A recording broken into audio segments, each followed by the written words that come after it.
guys, what's going on? Back with another video. Got Greg here. We got our beer of choice today in celebration of baseball starting. We got Brew Kettle. It's a local beer from Strongsville, Ohio. Major lager, paying homage to the Major League movie. Great beer. Great beer. So with that, we're going to get into the video. Our opinions on the new 2022 Harley Davidson Sportster Nightster. Great bike. It's great. They got it down with these intros though. I'm watching the video just like I watched the Lowrider ST video. They're unveiling. They put a lot of money into these videos, and I want to buy them. They make you want to buy the bike. I will tell you this: they definitely market their vehicles well. I don't know what Johan has changed. I don't know if they've done this in the past, but they did get a little over the top with the music and the whole little chorus line and all that they had going, but in the chapters, but it was worth watching. Overall, it was good. I mean, I sat down. It was and long, watched probably it. 10 minutes too long, but it was good. Yeah, I mean, I don't know. I think they spent most of their time telling you how customizable the bike is and not telling you. Well, yeah, I wish so they much would have about showed the a little bike. bit more on it riding, a little bit more pictures of the actual bike, it on the road, what it looked like. Not really what's possible, like typical Harley fashion. Tell you a base model bike and want you to, buy more parts to soup it up. Well, yeah. But what was your first impression of when you got done with the video and you looked it up on the website and you saw the specs and the price and all that? And the price, I thought was too much. Initial thoughts, I thought it was too much. I was hoping for something around 10, 11,000. Thought it was going to be more of an entry level, trying to sell it to the beginner rider. But once they get up into 13, 14,000, I think you're getting into a whole different class there than the 975 is worth. Yeah, I will say that, it is the new Revolution Max engine. It is a brand new version of the Revolution Max engine. It is the, I think they call it the 975T, which I'm guessing stands for torque. If you get down into the website, it says performance when you need it. The Revolution Max 975T engine is a liquid-cooled V-twin tuned to make tremendous torque at low RPM, delivering strong acceleration from the start with robust power through the mid-range. Yeah, it's 70 foot-pounds of torque at 5,000 RPM, so it does kick in early.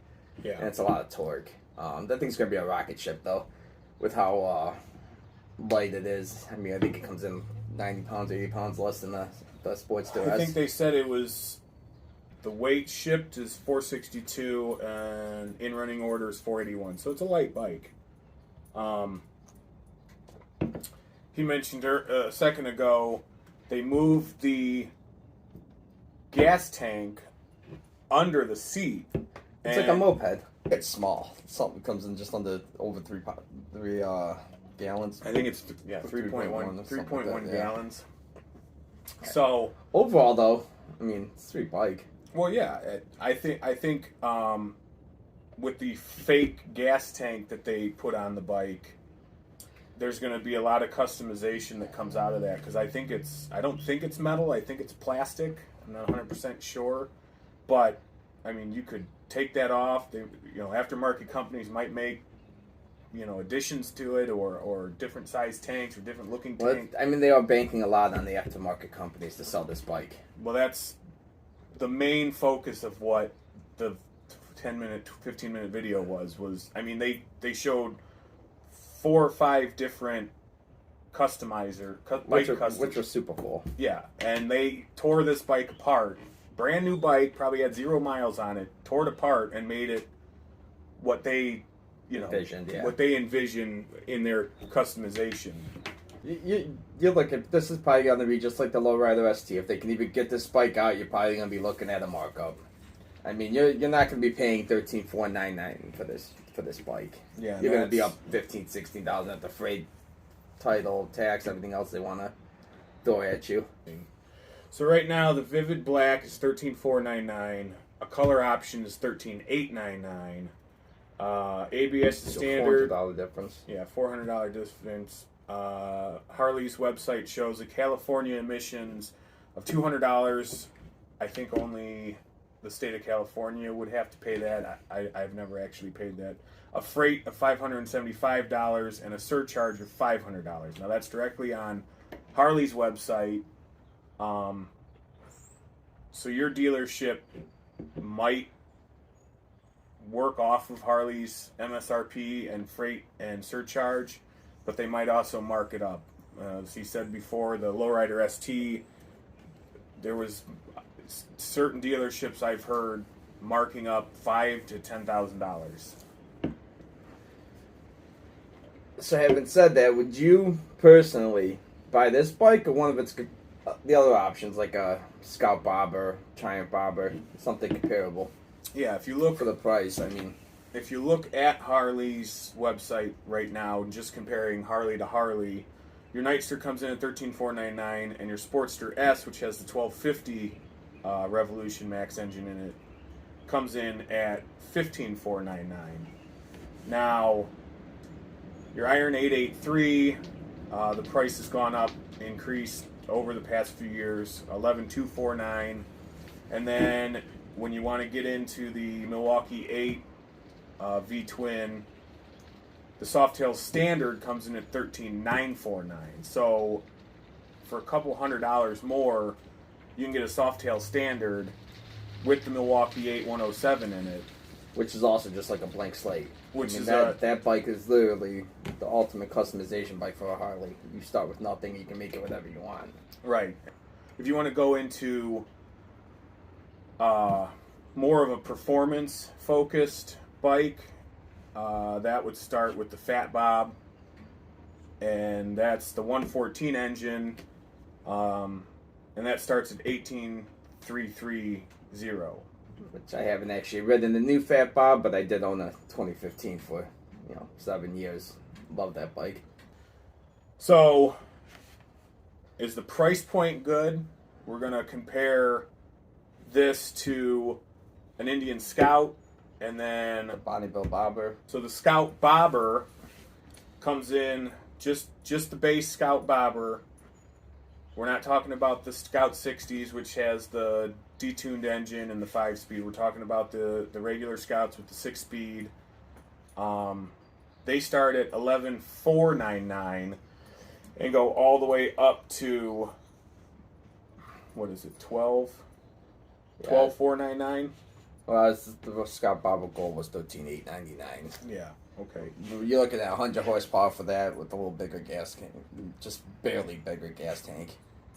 But it peaks out, almost 72 foot-pounds at 5,900 RPMs. Where the Nightster, I think, what did we say, 70 pounds at 5,000 RPM. So you're comparable with your torque there. Yeah. So yeah, I mean, if you wanted to go to a Scout 60, you're looking at under 10 grand for a Scout 60. Now I believe that's under 100 horsepower. I think and it's a 5-speed, so that's Indian's entry-level motorcycle would be the Scout 60s and their variations of that motorcycle. And they'll make it in at under 10 grand, which is where I would like to see this bike come in at. Right. Again, I think what Harley's doing is they're phasing out the Evolution engine, the Sportster 883. This is the last year for the Evo engines. Yeah. Not to change the subject here, but would you, out of the box, take the Scout Bobber or the new Sportster 975T? You got... If money wasn't an issue? If money wasn't an issue. I mean, they're both comparable. I mean, you're only talking $400 difference here. For the Scout Bobber Gold, which is, I think, is $13,899 compared to the Nightster, which is $13,499. If money wasn't an issue and you asked me this today, I would probably say the Nightster only because it's brand new. If you asked me this 2 years from now, my mind might change. I'm a Harley fanboy, and I'd probably sit there today and probably go with the Scout Bobber. I think it's overall, my first impressions, I think this is probably a better bike for the money. So, you have the Triumph Bobber.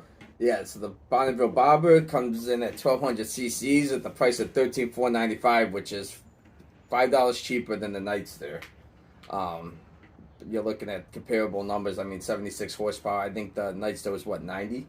I think it's 90. And then I don't have it. the torque, 78 foot-pounds of torque at 4,000. So it comes in a little early with torque, more torque of a bike. And again, I think that bike looks amazing. I mean, and that is a big single cylinder. Oh yeah. And I believe their maintenance schedule is 10,000 miles. But there's another option if you're looking for that style of bike. I mean, that Bonneville Bobber has a single seat on it. I mean, it's built with a single seat. The Nightster is a single seat. The Scout's a single seat.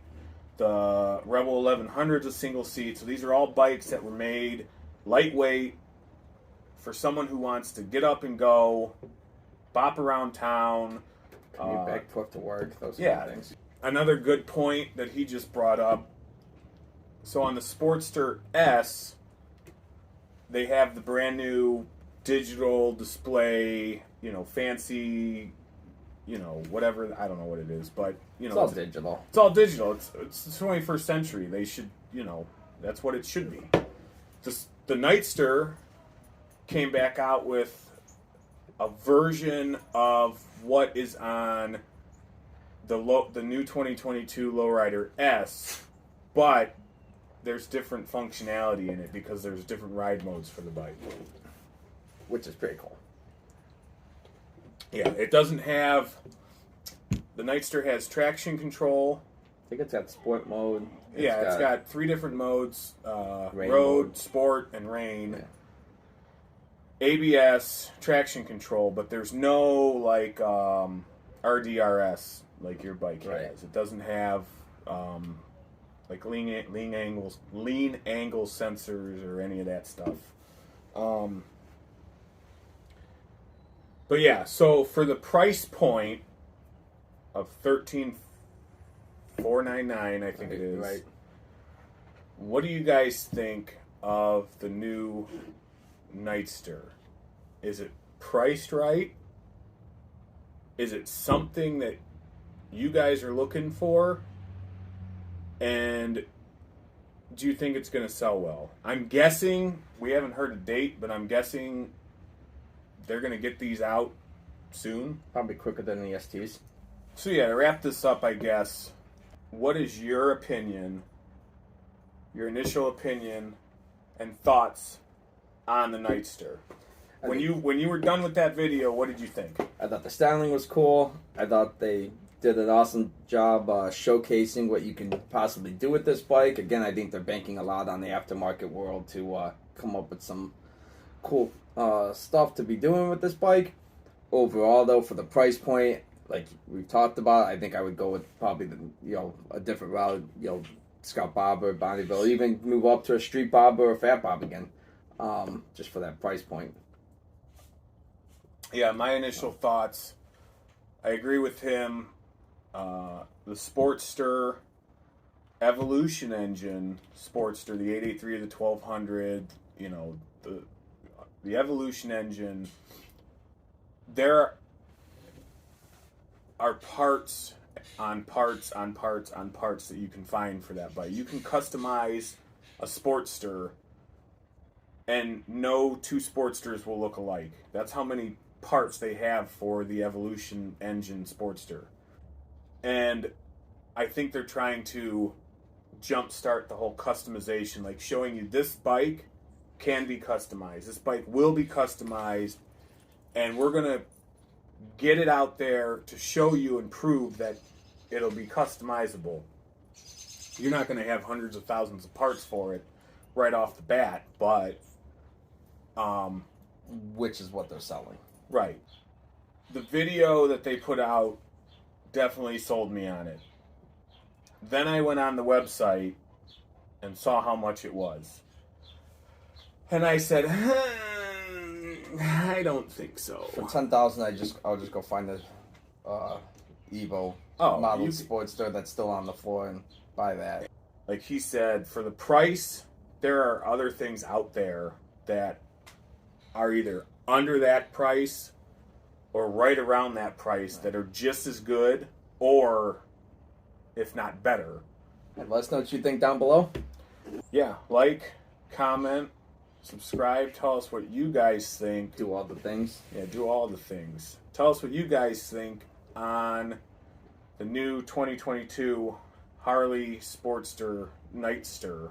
Would you guys pay the price that they're asking for it? We'll see you guys on the next one.